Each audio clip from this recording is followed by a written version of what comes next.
All right, everybody. Welcome to another episode of Talkin Ball live with Pat Leonard.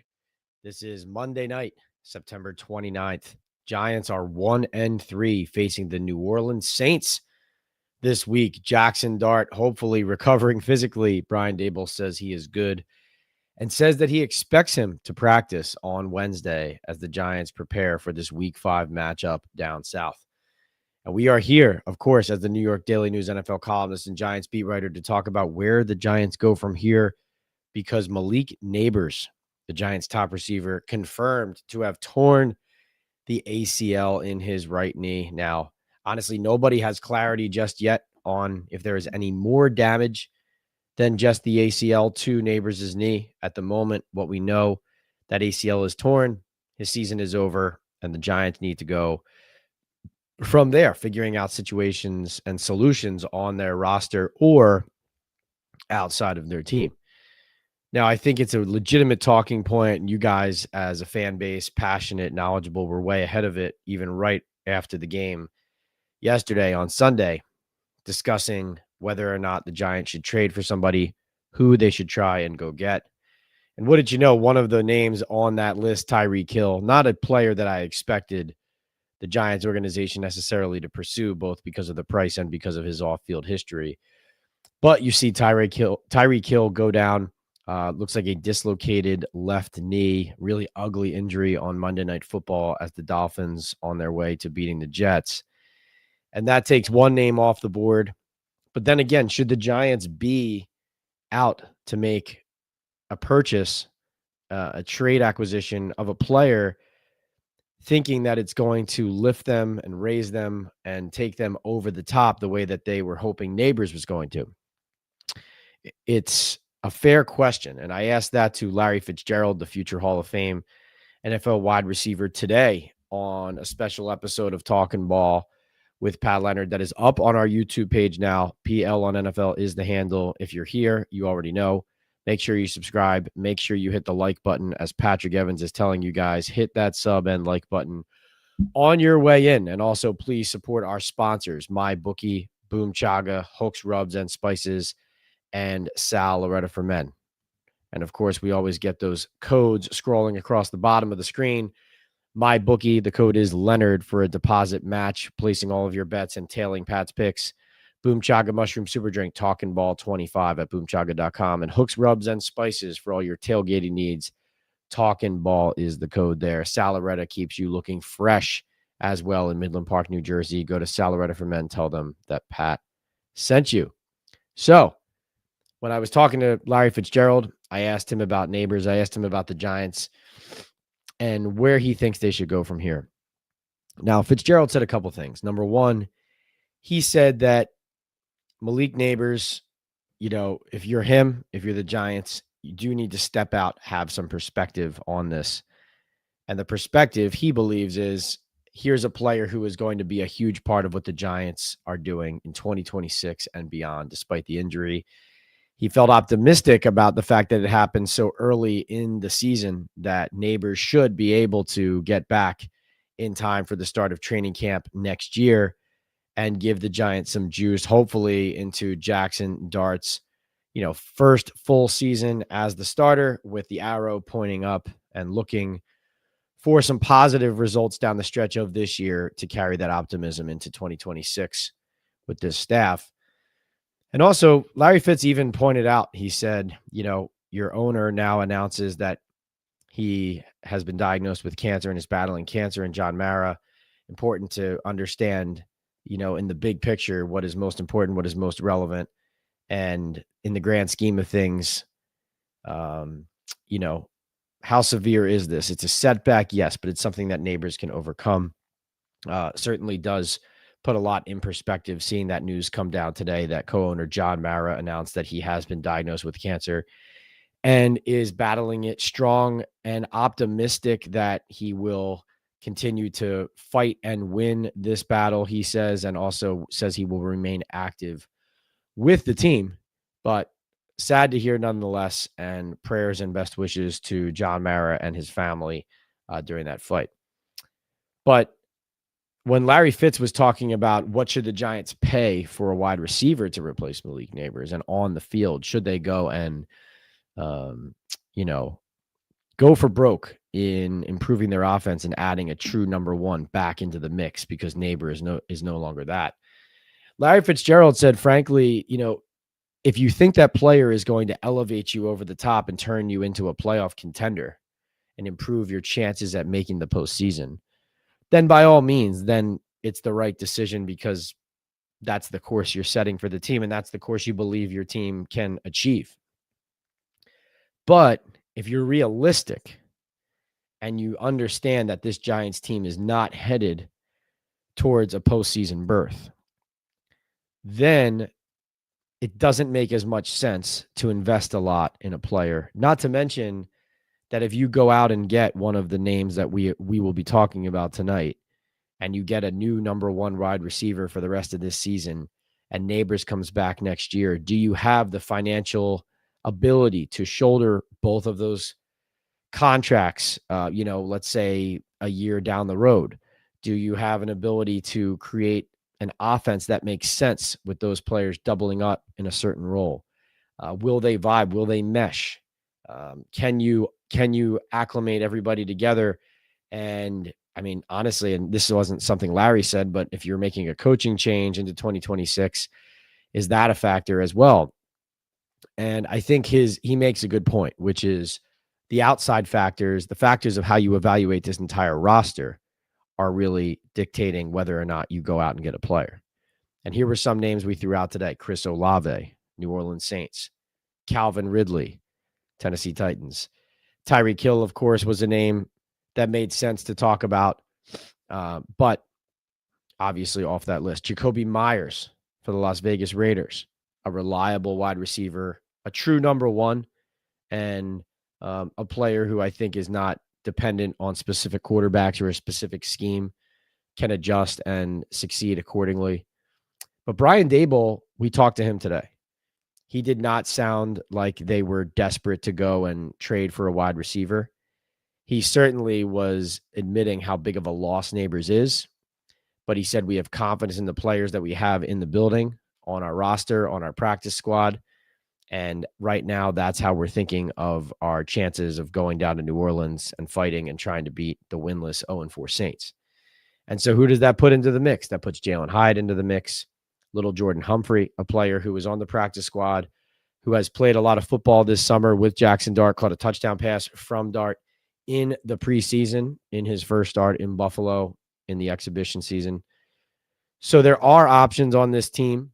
None of them are going to make you nod your head, smile, and say, we can adequately replace what Malik Nabers gave as far as explosiveness in the passing game, but also the deterrent that takes people out of the box, defenders out of the box to stop the run. And that's going to be certainly a huge factor, right? Because the Giants, to protect Jackson Dart, to give him a chance to succeed, and to have this offense capably complement their defense, they're going to need to run the ball well, often, and effectively. And without Nabers, it's not just about giving Jackson Dart those weapons to explode, push the ball down the field, and score in that way. It's also just about taking some pressure off of what you have on the line of scrimmage.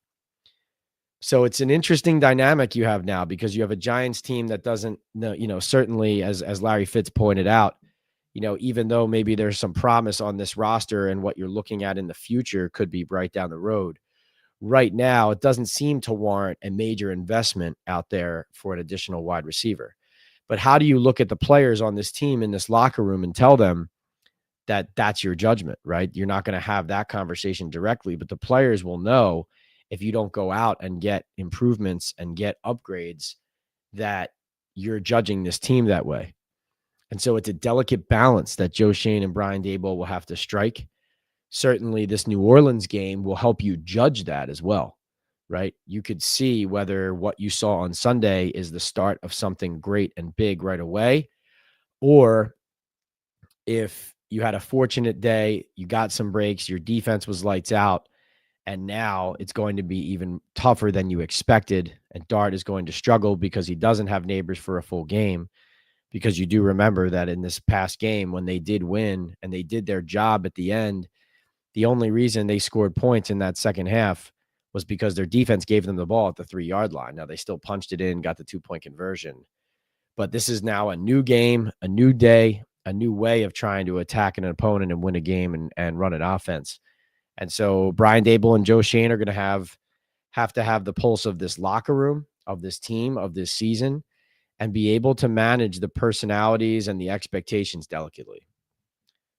But I'm really excited to hear your guys' take on what you think the Giants should do or shouldn't do regarding who they go and trade for, who do they pursue. Because, it's one thing to say in a vacuum, here's what makes sense for the team. Sitting on your hands, trusting what you have on the roster, continuing to evaluate what you have, and feeling confident about what the future is going to look like when Malik comes back. But that doesn't help this year's team, right? So you hope that Jalen Hyatt breaks out. You hope that little Jordan Humphrey comes up off the practice squad, or Dalen Cambry, or any of these guys, Amir Smith-Marset, that the team trusts. You hope that these guys jump in, get onto the field, show some chemistry with Jackson Dart and help push the offense forward.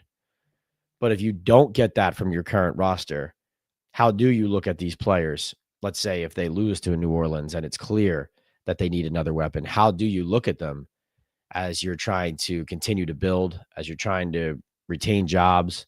How do you look at them and say, we're not doing this because we don't believe this team can compete this year? So, the result on Sunday matters here. The way that the offense continues to function without Nabers matters.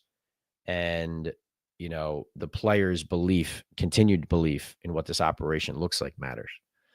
So without further ado, we get to your questions. Thank you so much for being here. Again, remember, super chats, get your comments or questions answered first or at the top of the queue. Please be civil in the comment section, and off we go. Tuto Azuri. Tuto checks in with a super chat. Thanks, Tuto, for kicking us off. He says, much respect to King of New York Giants podcasting, Pat, and all diehard Giants fans across the pond. Greetings from our entire team in Italy. God's blessings, everyone. Congrats on the first W. Pat, Giants defensive tackling was horrible, mate.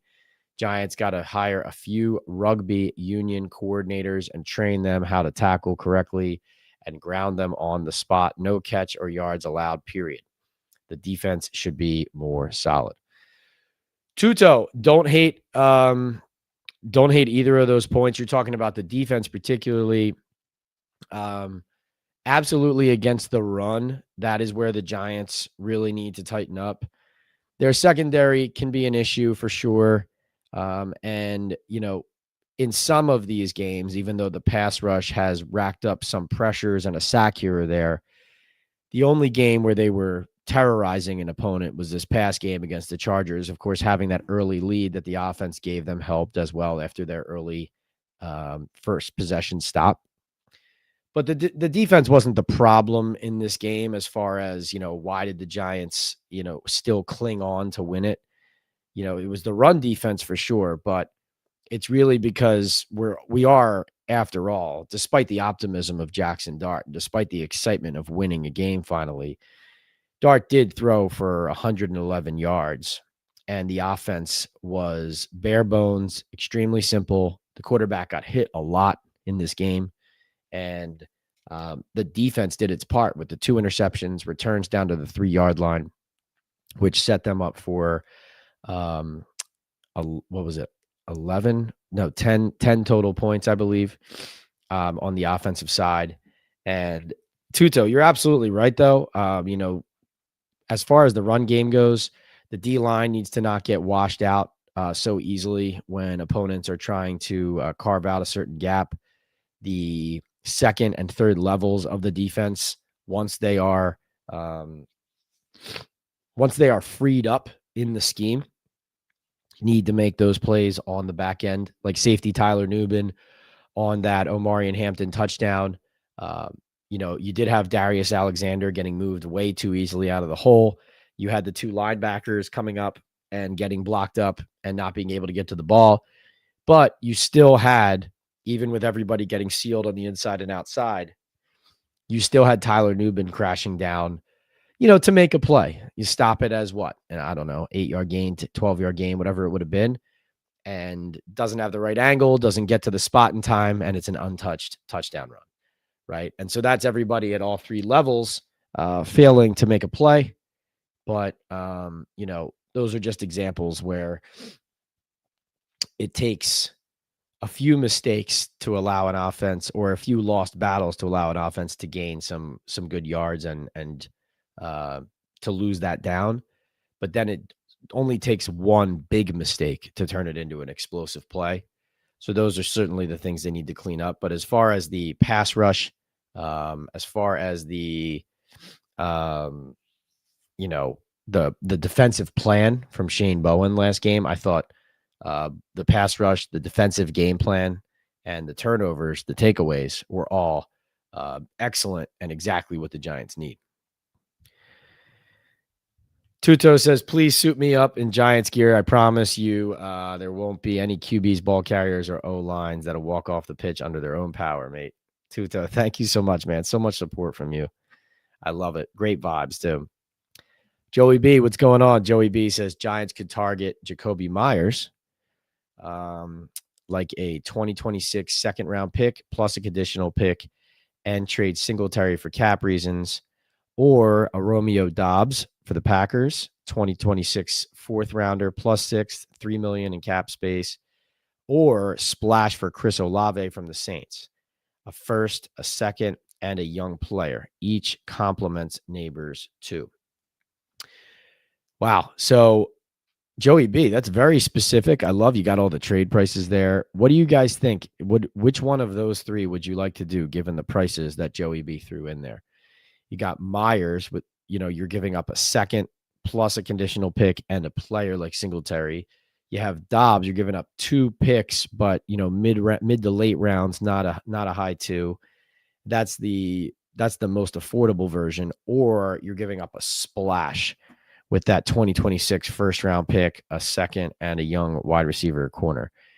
See, that Chris Olave trade's exactly the one, Joey B, that I think I'm curious about whether people think they would like the Giants to do. Because, listen, unless the Giants have a dramatic turnaround here, their first round pick this coming year is going to be very high again.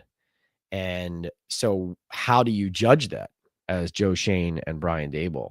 Is it we can't wait till next year, we have to go get a player, and if that means spending a premier asset like that, so be it? Or does it mean, that's reckless? We want to continue to build, continue to add these, young talents, and we'll keep going in that direction. And then, even though there was obviously big news with ownership today, what does that mean for their job security? Patrick says, where's the old fashioned at, Pat?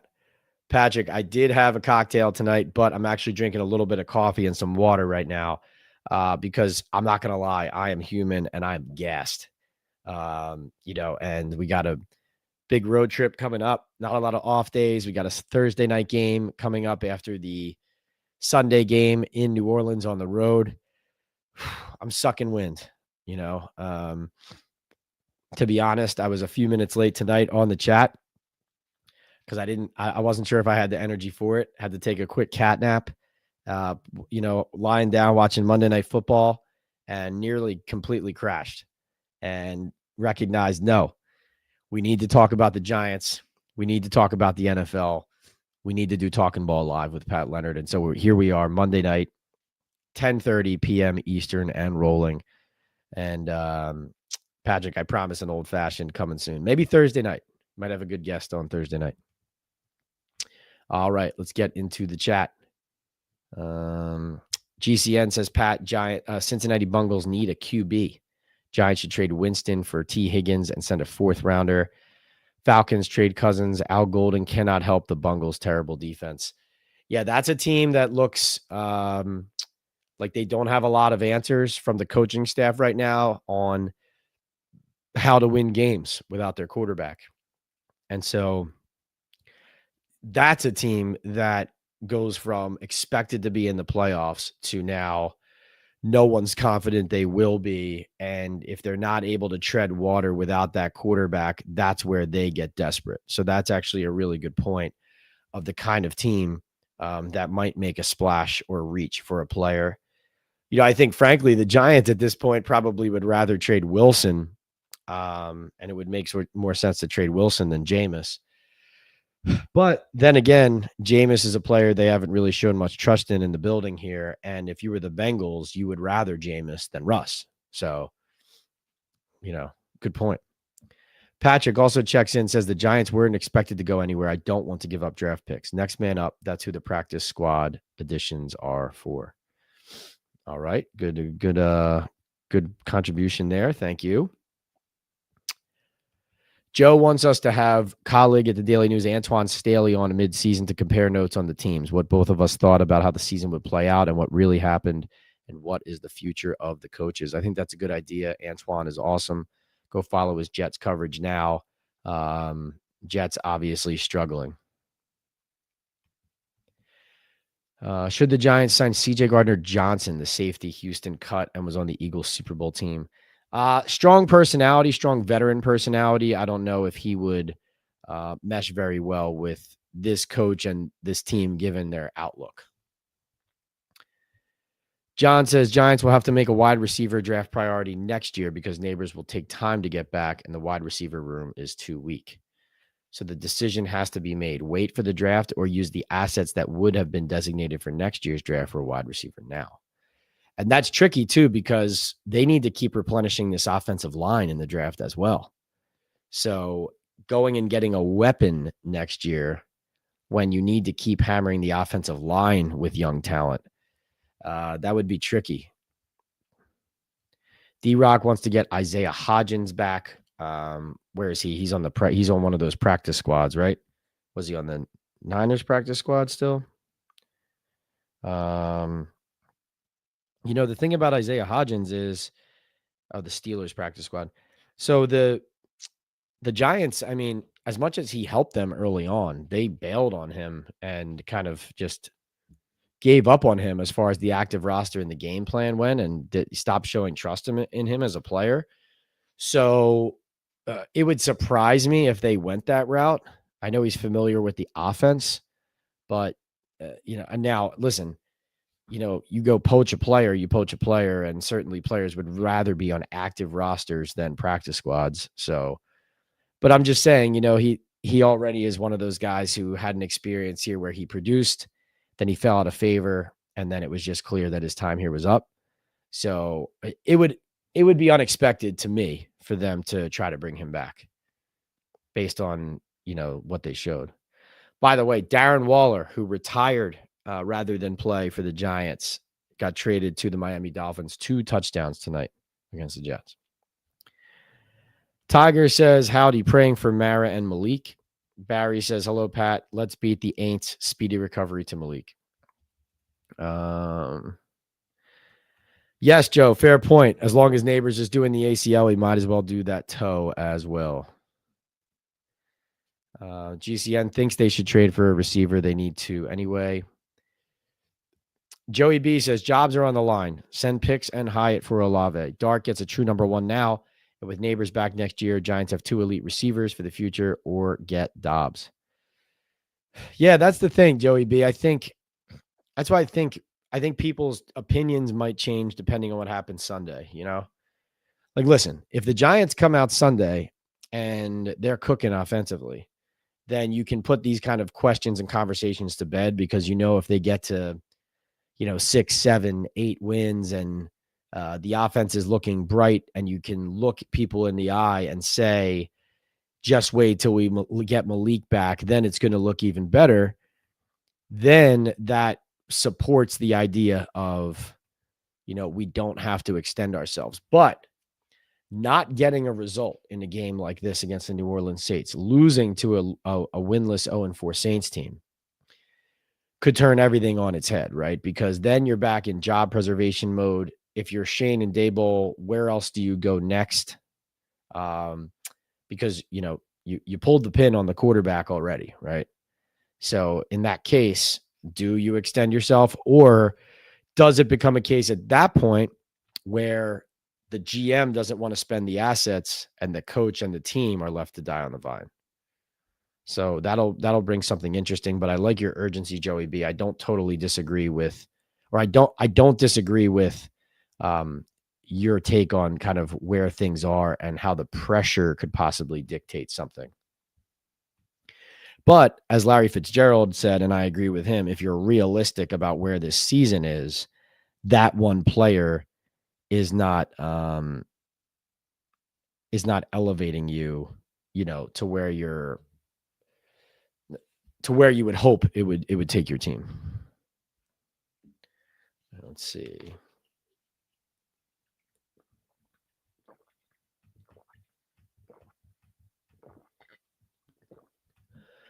John says, I know it's soon, but it should be interesting who Nabers uses to repair his ACL. I think one of the talking heads mentioned the guy who did Aaron Rodgers' ACL is one of the best.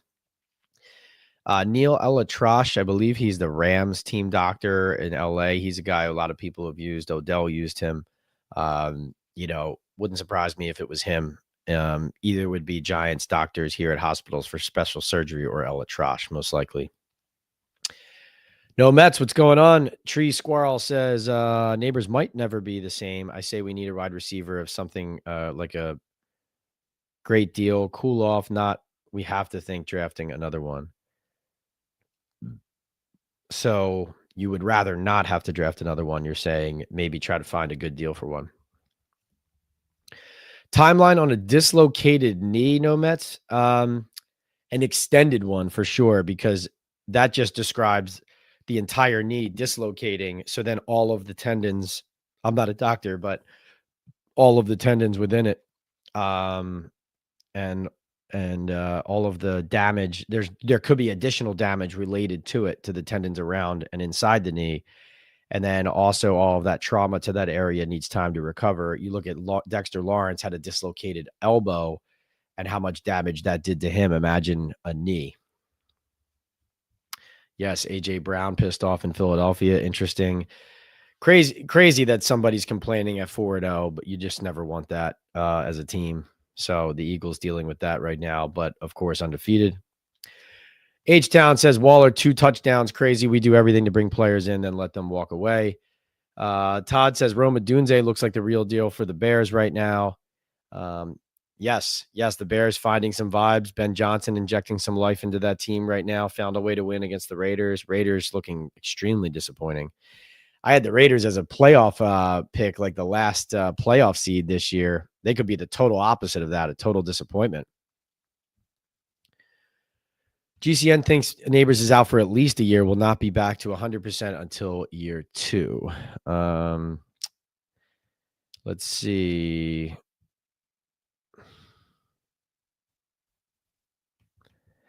Tree Squirrel says, Nabers might not be back for 2 years. To be honest, he might never be the same. Not to sound down, but hearing he doesn't practice a ton doesn't inspire quick recovery, in my opinion. This will just be a test. I mean, he's very young. He's only 22 years old. So you put in the work, especially now. Nowadays, like I remember when Saquon tore his ACL when he was a Giant, and I remember reaching out to people saying, this seems pretty devastating, horrible to see. And some people said to me, like, it's not as bad as you think. It's disappointing. It's frustrating. It's horrible to lose this player, but he'll be back, because modern medicine, the way they do the surgeries, how guys can recover. These guys are also increasingly more and more freak athletes whose bodies can recover quickly too. And so Malik should be able to recover well, and have it not linger as long as he puts in the time. I did think about the practice habits and schedule, Tree Squirrel, when he got hurt, just from a standpoint of the fact that he doesn't play a lot of football compared to some other guys, as they kind of keep him healthy and keep him off the field and try to nurse him along. And that's been a consistent theme with the Giants medical staff and staffs over the years too, is kind of coddling players and not making them push things in practice, and then their bodies break down in games. Of course, people are also criticizing the turf right now as well.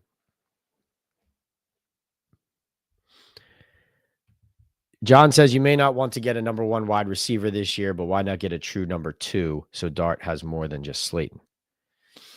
Yeah, no, that's a fair point too. And I think that's what Joey B's talking about too when he references a guy like Romeo Dobbs from Green Bay. Those are the levels of wide receivers where you can make an acquisition and add a player without breaking the bank. Although would Green Bay really want to get rid of Romeo Dobbs? He has factored into what they've done as a team and as a plan, and also they are a contender. So what are you giving them? They're not just out for draft picks. Yes, bunch of season-ending injuries across the league. Odell Beckham Jr. I've heard his name thrown around. I know Odell would like that. I don't know if the Giants want that. Again, strong veteran personality. Are they in a position where that makes sense for them? Let's see. Seattle brought in rugby players to teach them to tackle better. Giants should do the same.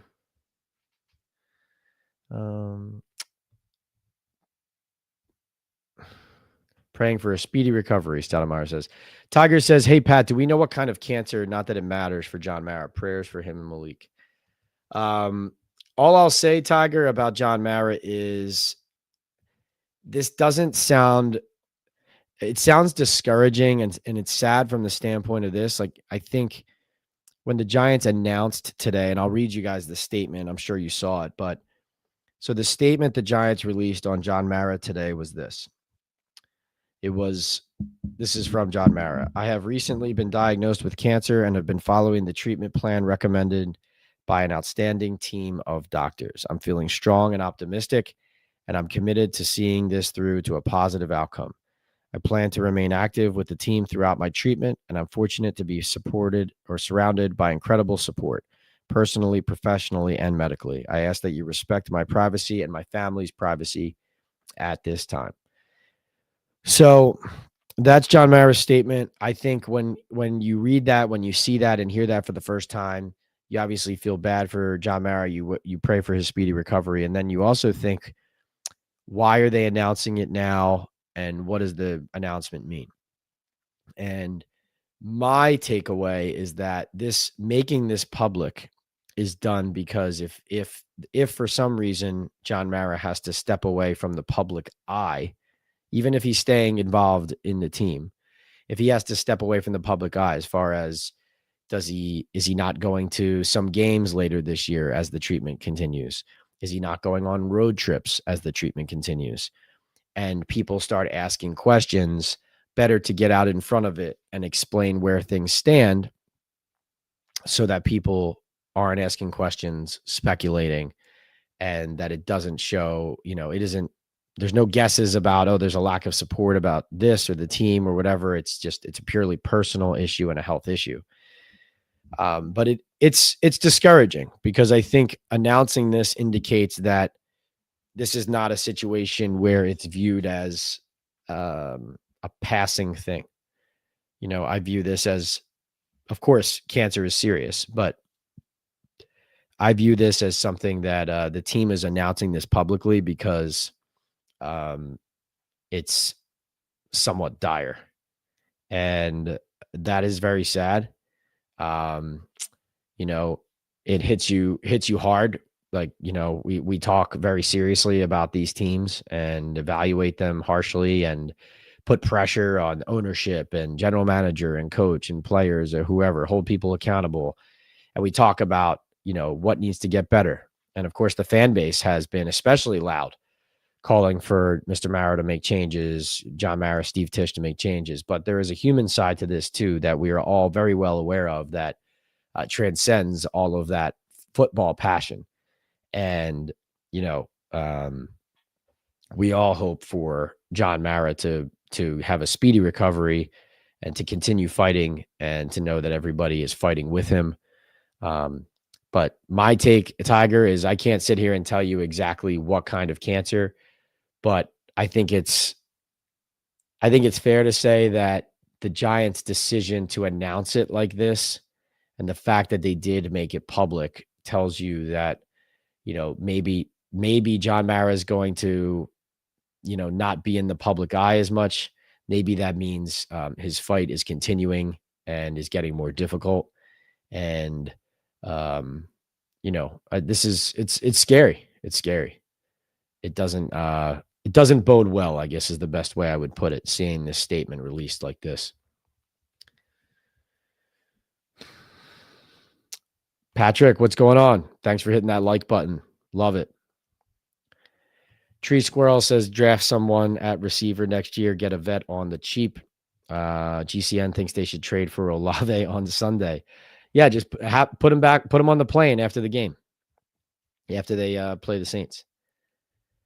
Patrick thinks the Giants should re-sign Montreal Washington, who they cut, that slot receiver who showed some juice in the preseason. He did show something.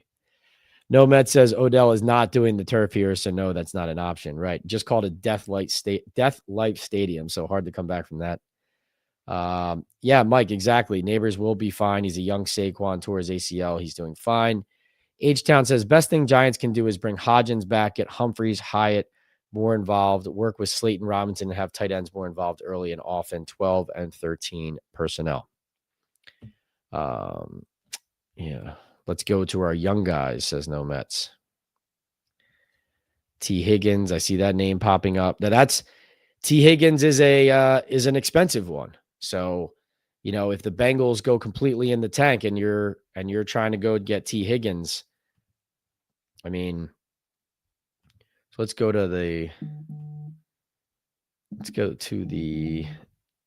contracts here. I mean, T. Higgins just signed a 4-year, $115 million contract with $40.9 million guaranteed.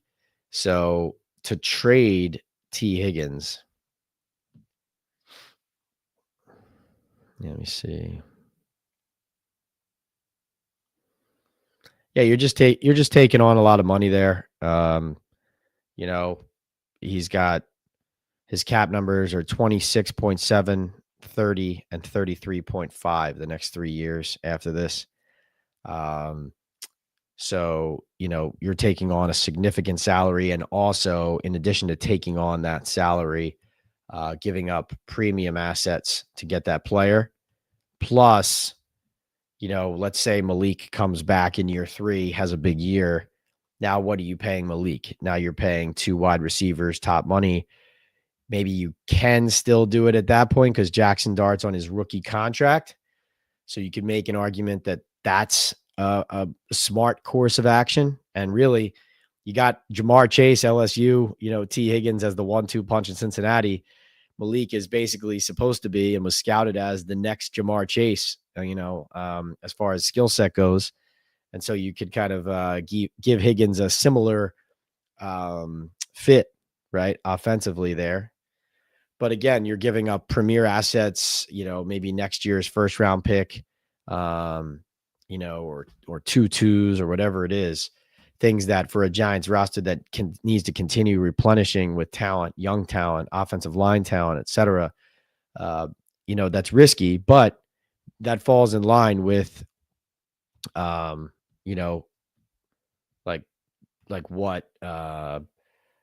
what Joey B was saying about, like, listen, we can't just sit on our hands here. That is the kind of player you're going for if you feel like we need to win something now. H-Town says we already do not have a 3rd round pick and 3 6th-round picks. Something got to give for the draft. I agree. Michael says trade Deonte Banks and a draft pick for a decent wideout. Give Dart his number 2 that Banks stole. Addition by subtraction with some justice on the back end. Well, that would be killer after, as I reported today, actually, Jackson Dart right now has the top selling NFL jersey. And according to Fanatics, which is the e-commerce partner of both NFL and the Giants, Sunday was his best day of sales, jersey sales, since his NFL draft night. So a lot of number 6s flying off the shelves. Would be brutal to switch it over to 2.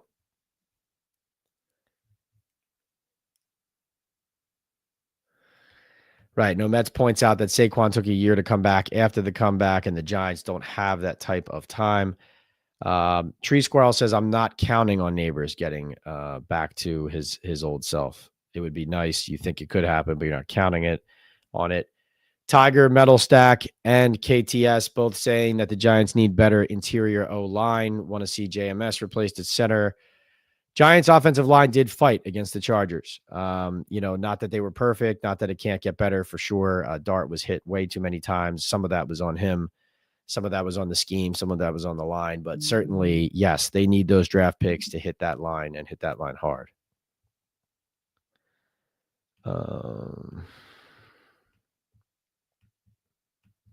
A lot of support in here for Isaiah Hodgins. Technique is definitely needed all over the field for sure, says H-Town. That says how shitty we were. Waller retired instead of playing here. Wow. A weapon was needed even if Nabers didn't get injured, says No Mets. Giants needed to draft a weapon regardless of Nabers' injury.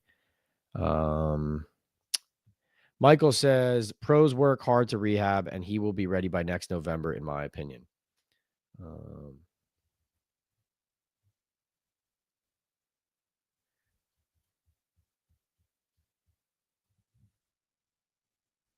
No Mets is on the side of why are we trading for a wide receiver? We're not making the playoffs. Mav points out that it's not just Jalen Hyatt, but also maybe Bo Collins can step up. They do like Bo Collins a lot. Another guy who played plenty with Dart in the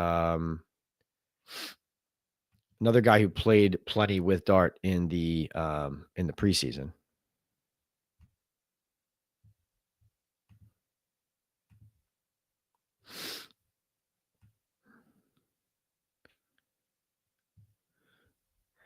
Tiger says, I'll never beg Mara to sell the team again. I'll always be nice to him because no one deserves to get cancer. I lost 3 members of my family to cancer.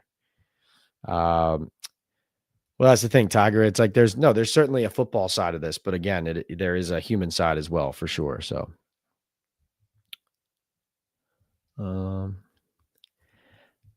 Giants should call Dallas for Pickens. Jones is never going to pay him $30 million a year. Wait till the end of the season and sign him as a free agent. Don't think they would deal him in division.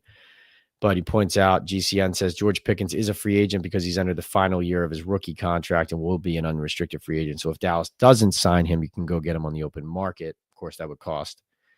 O-line is working better. Real weapons on the outside are needed in the league to succeed this year, says H-Town.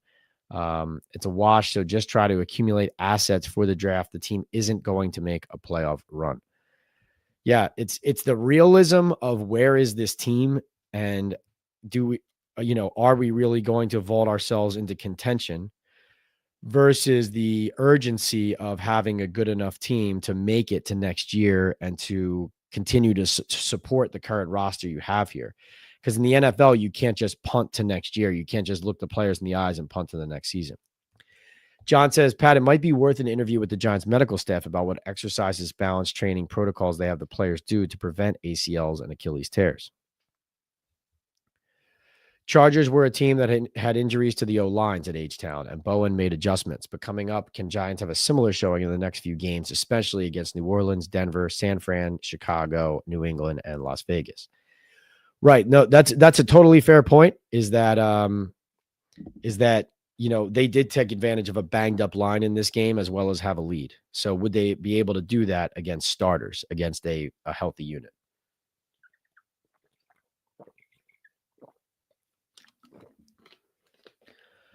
Players are now bigger, faster, stronger. The speed they're running, stop, start, the torque, and on their ligaments. Injuries are bound to happen. No doubt. All right. So what do we have here? JDJ says, hey, Pat, sorry if you answered already, but what do you make of the NFLPA executive meeting with Giants about MetLife Turf? Apparently, this meeting was scheduled before the Nabers injury. There was already an NFLPA players-only meeting scheduled for Monday. I do know that for sure. I heard that on Sunday. So here's what I can tell you, that the NFLPA's interim executive director named David White, he already had a scheduled visit with the Giants. And while he was there today, he talked with players about the turf field issue and its ongoing history of season-ending lower extremity injuries. White also met with John Mara and raised the turf issue, as well as other topics during a productive dialogue. Additionally, shared well wishes and support for John in light of his cancer diagnosis. This is according to actually my union sources. Talked to some people tonight about this. This is part of the NFLPA's continued dialogue with the league to evaluate injury and field surface data to push for safer surfaces. And of course, in the last 2 years, here's some stats. In the last 2 years, more than 90% of players have said through our annual survey that they prefer to play on grass instead of turf fields. We've continued to hear this in recent weeks from players who are puzzled by the willingness of some owners to temporarily change turf playing surfaces to grass, like MetLife is doing for the Club World Cup and next year's World Cup, but not for football. And then obviously there have been several players, like double-digit players, who have suffered ACL or Achilles tears at MetLife since 2020, including Malik. So that's what I can tell you there. That union meeting, I believe, my understanding, was scheduled for, a conversation about a lot of things. But obviously that's a huge topic of conversation now after what happened to Nabers. I think turf is an issue, but I always continue to say, and will continue to emphasize, the players need to practice too. So I think the management of their bodies is something to keep an eye on. And let's not take our eyes off the ball that if the turf is a factor, it's a factor, but it's not the only factor. Higgins at that price is cheap compared to top receivers. Bengals are desperate for a quarterback. They will have to take less. They get Winston and the Giants take the whole contract. I think that's a hopeful take on how a team would do business. Pat, I need some gamer jerseys. Who do you know? Gamer jerseys? Or you mean like game jerseys, like game worn jerseys? I can't be pulling jerseys out of lockers. Joey B, you don't need my help. You got I think you got Dart's autograph. I saw a picture. You got Dart's autograph at the stadium yesterday. A2, what's going on? Yes, John Mara puts things in perspective. Good to see you. Scary. Very scary. No Mets. As far as Jackson Dart, I'm glad you brought this up because I actually think after this conversation we just had on Nabers, we're talking about what will they do with the wide receiver position. There was the news about John Mara yesterday, and we hope both of them get well. And of course, John Mara is a very serious situation there at 70 years old with a cancer diagnosis. But you ask about Dart's hamstring, and I think this is going to be the conversation that needs to be had Tuesday, Wednesday, Thursday of this week. And that is, how is Dart actually feeling physically? And what will he be able to do on Sunday in this game? And can he sustain and endure another game like the one he just played? Now, it's certainly on Dart to get down when he's running downfield, when he's sliding, when he is operating out of the pocket. Those decisions about whether you're going to take on a linebacker or try to punch a safety in the head 37 yards down the field as they're trying to tackle you. Like, you do have to make some calculated decisions there.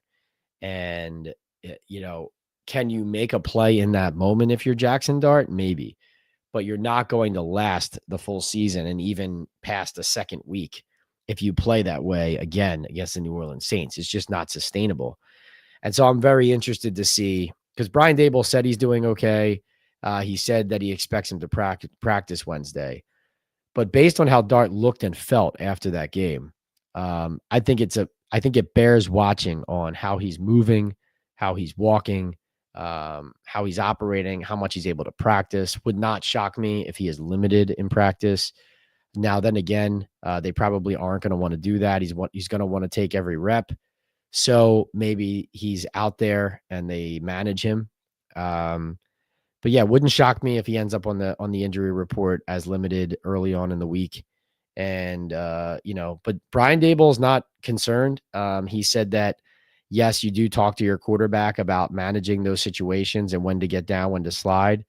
But he also likes Dart's toughness, but also his skill set on when to pull it down, when to run, when to use that mobility, and that a lot of people don't have that innate talent and instinct and mobility. So he wants him to use it. So that puts it on the coaches and how what plays they scheme and what they open him up to as well. And it also just reinforces the need for the offensive line to do a strong job for 4 quarters. John said getting a decent wide receiver is a good way to keep Dart healthy. He's going to take a pounding waiting for the current receivers to get open. Joey B says free agency isn't realistic. Giants only have about $3 million in cap space. That barely covers in-season moves. Not signing a top receiver. Trade is the only real path. Socrates says they need to change the turf, man. What's wrong with grass? I'm assuming that's what we want, right? Yeah, well, business-wise, these stadiums like MetLife Stadium included, they have tons of concerts. They make their money throughout the year doing things other than sports. And so grass not as conducive to that. It's more costly for upkeep and in the climate that they're in. Now, there are stadiums, of course, in this climate that have grass, the Eagles, the Chicago Bears. So it's not like it's not like it's impossible to do. It's not like teams can't do it.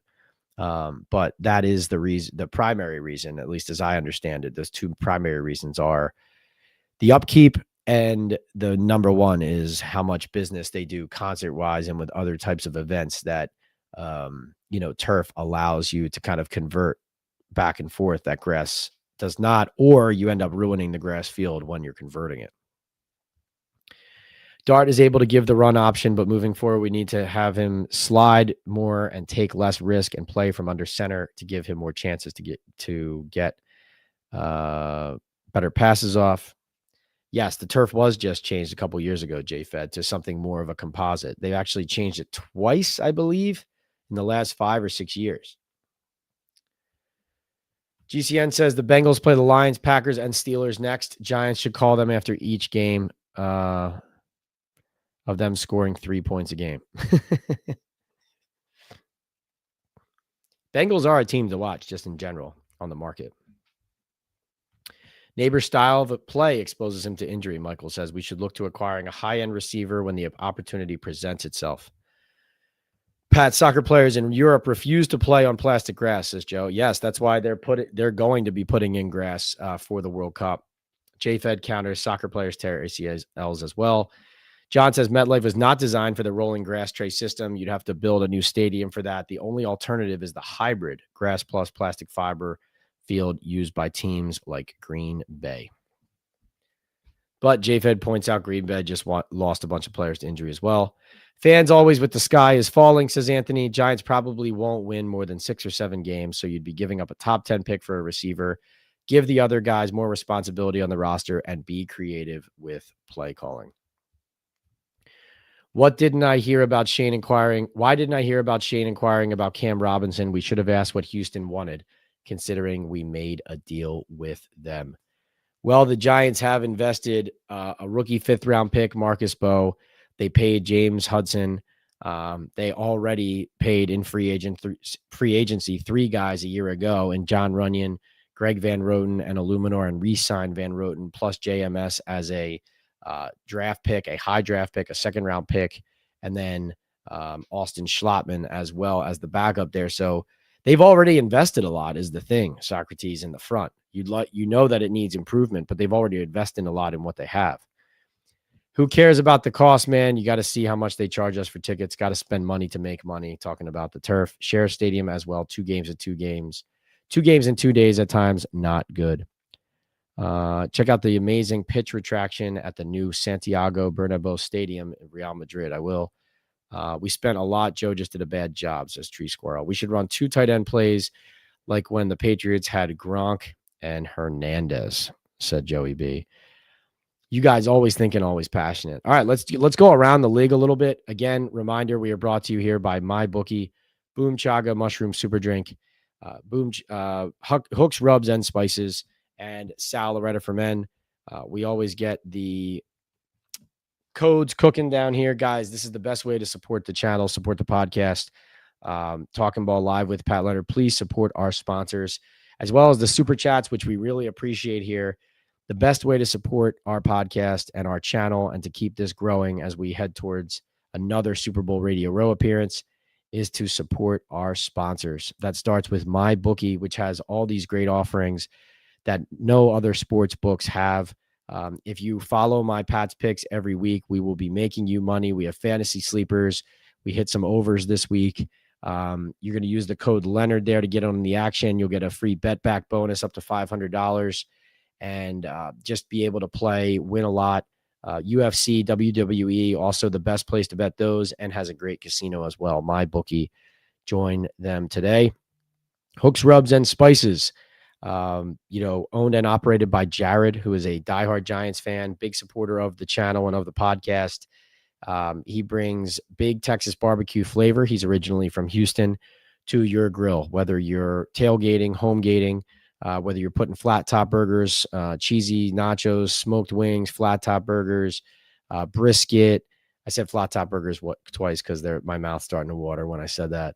Whatever you're cooking up, whatever you're throwing on the grill, and wherever you are, if you're at the stadium or in your backyard, Hooks, Rubs, and Spices is going to get your flavor cooking and on point. Hooksrub.com is the website. Use that code down there, Talkin Ball at HooksRub for 15% off. They got some great swag on there to join the flavor family and follow at HooksRub everywhere on social media, YouTube, Instagram, everywhere, and join the flavor family. And then, of course, it's Boom Chaga Mushroom Super Drink. You see the code down there on the screen. Talkin Ball 25 is the code for Boom Chaga. It's a natural extract right here, loaded with anti-inflammatory, immune-boosting antioxidants and heart-healthy compounds. You pour the supplement into a drink. Really doesn't taste like anything. Gives you a nice little boost and has all those healing properties to it. And they also have great cold teas for you to try. So I think you'll like the cold teas as well. Start feeling the difference today, boomchaga.com. Okay, let's go around the league, and we will also take some more questions.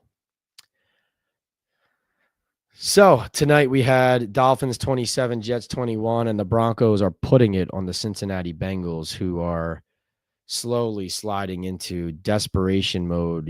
Time to press the fire alarm over there in Cincinnati. Again, a lot of you guys right to keep an eye on them.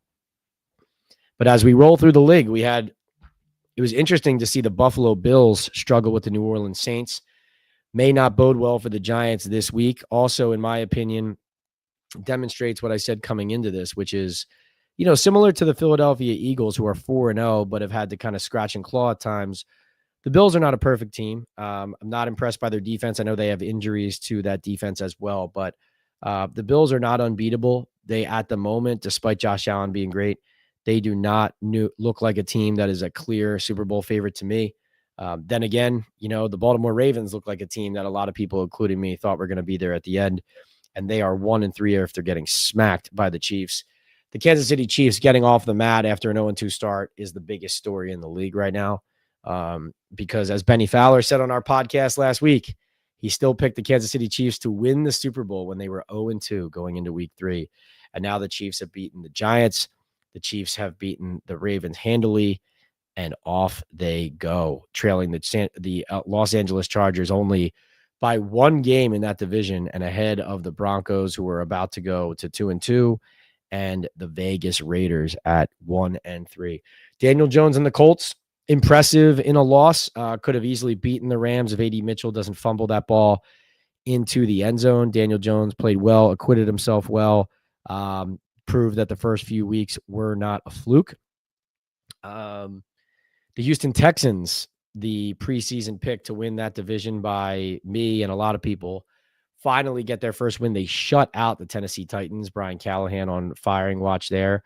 D'Amico Ryans giving up defensive play calling there in Houston for this game. And interestingly as well on offense, even though it's not like they lit the world on fire, they did feature the rookie running back Woody Marks. So that's a fantasy name to keep an eye on, and an interesting new name added to the mix. Usually you get deep enough into the season, it's hard to find sleepers, right? So Woody Marks, I got to keep an eye on there.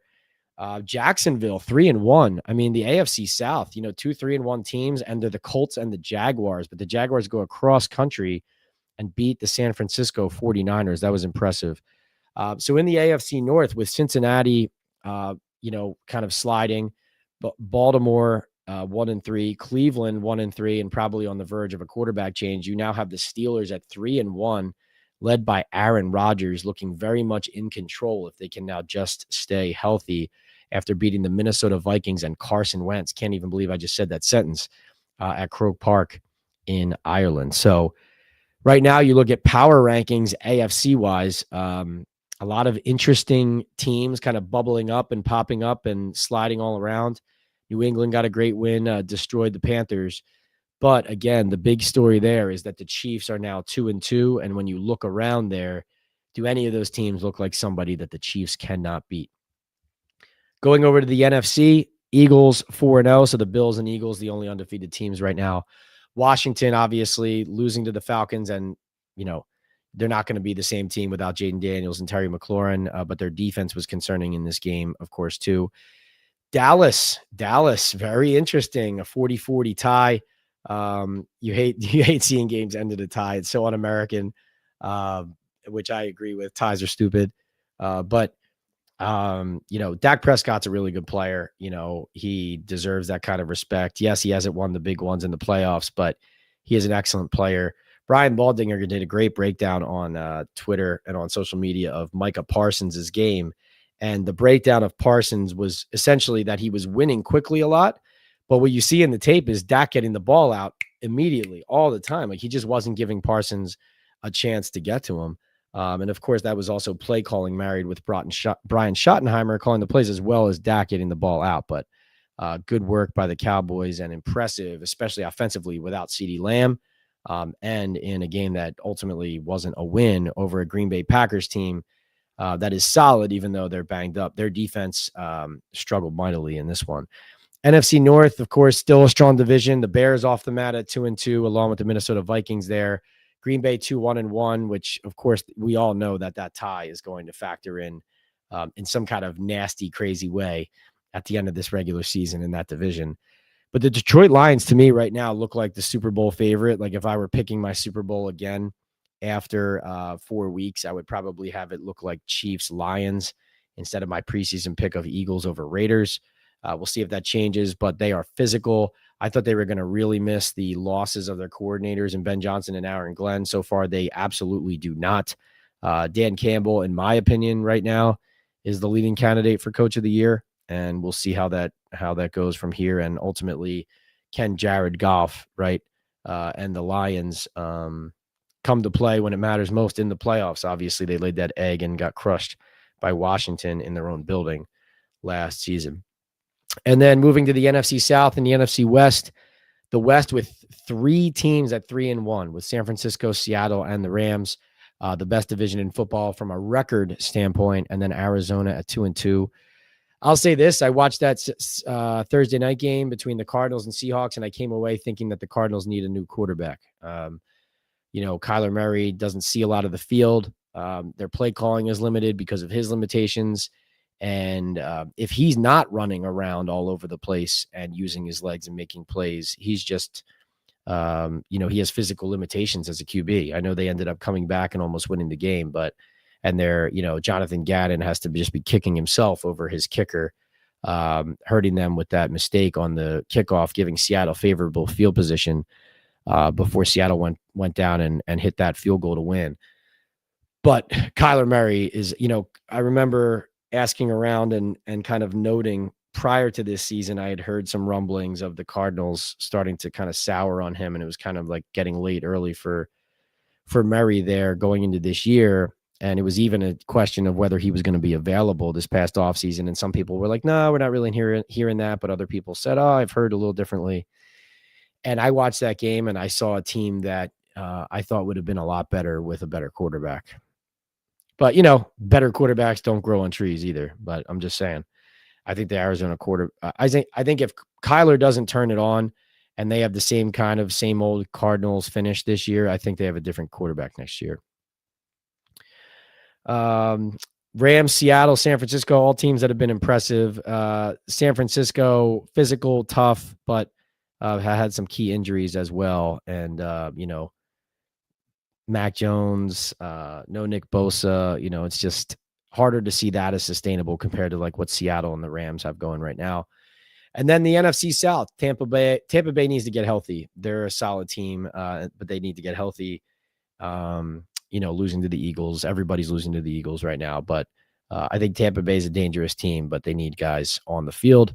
And then Atlanta is the most confusing team in the league right now. They're Jekyll and Hyde. They have talent. They fired their receivers coach last week. They come back. They have a better showing against Washington. Penix is a really good player. They have some good players, but then their GM and head coach, both questions about them. So really interesting and confusing team, but fun to continue to follow it around the league. All right, guys. Well, this has been a fun hour, a great hour here on Talkin Ball with Pat Leonard here live on Monday, September 29th. We'll be back on Thursday night to preview Giants Saints. Look for more podcast episodes this week. Really excited to continue building what we have here. We'll go live post-game after Giants Saints from the Superdome. We'll really look forward to that. Up in that press box that's about 50 stories high, absolutely scares me to death. So I'm going to go and try to find a seat in the back row like I had at the Super Bowl, which I really enjoyed. Please do not put me on the overhang. No trivia tonight, Joey B. A little gassed, need a breather, but you guys are absolutely awesome. Oh, what is this? Report out that Aaron Glenn was screaming at his team in the locker room post-game lounge, enough for all reporters to hear. Can you find out what he said? Yeah, let's check it out. What do we got?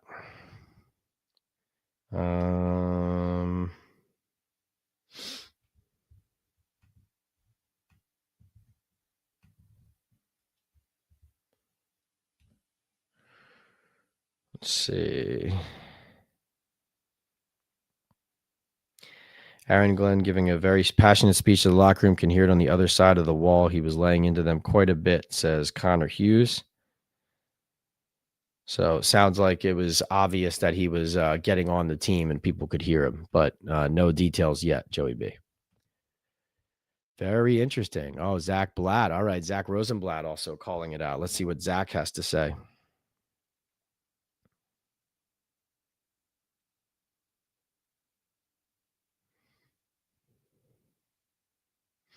So Zach Rosenblatt of The Athletic says, Aaron Glenn says, very disappointing. There's no way you can win any game with 13 penalties and 3 turnovers. We have to do is go back to work. We have to understand that before we can win games, we have to learn how to not lose them. Breece Hall said teams shoot themselves in the foot when we come back and then we come back and shoot ourselves in the head. That's quite a quote. Sauce Gardner says he's frustrated because it feels like sometimes refs are calling them a certain way because how much they've been losing. I'm personally frustrated. I watch football and I just feel like, and I don't know if this is wrong to say, but I think I get called for more stuff just based off of us not winning. I watch these winning programs and there's some egregious things that don't get called. We don't win, and I feel like we don't get the calls that we should get, and we get calls we shouldn't get called for. Obviously, that's not why I want to win. I want to win because I don't like losing. A lot of frustration.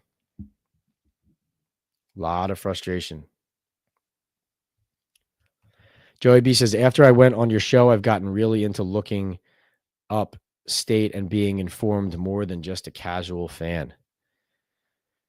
Joey B, you're very knowledgeable. And so many people here are so knowledgeable, and you guys have driven a conversation here tonight. That is another reason why I just love this community and I love doing this. Here's a night where I was tired. I felt like I didn't have it in me, and you guys kind of drive me. Looking up stats, got you. And you guys drive me into a conversation that then is extremely productive and interesting and insightful about the team and about the league. Guys, thank you so much for being here. This is Talkin Ball Live with Pat Leonard. We will be back on Thursday. Please subscribe, rate, and review. Hit those like buttons on your way out, and we'll see you next time. Thank you so much.